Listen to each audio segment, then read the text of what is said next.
Yo, listen. I want to talk about the Errol Spence and Crawford fight, or better yet, the Crawford and Errol Spence fight. I'm not gonna lie to you, man. That Errol Spence specifically have always been my favorite 147 pounder after Floyd retired, and Bud Crawford, also one of my favorite boxers, but he's been specifically my favorite 135, 140 pounder. So at the welterweight division, I had to make a decision. So I went with my favorite welterweight, Errol Spence. But this fight, man, I'm not gonna lie, it fucked me up. It fucked me up in the sense that the Spence I saw that night is not the Spence that we all know. Everybody who knows Spence, even if you're a Bud fan, a Bud Crawford fan, you know that the Spence that showed up that night, something looked off with him. I noticed it in his face at first. Something looked off with his face.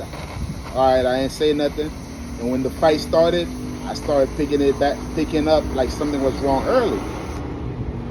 And then to the end of the fight, to the stoppage.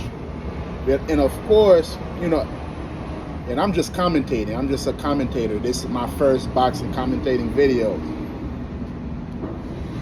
And I was inspired to make one.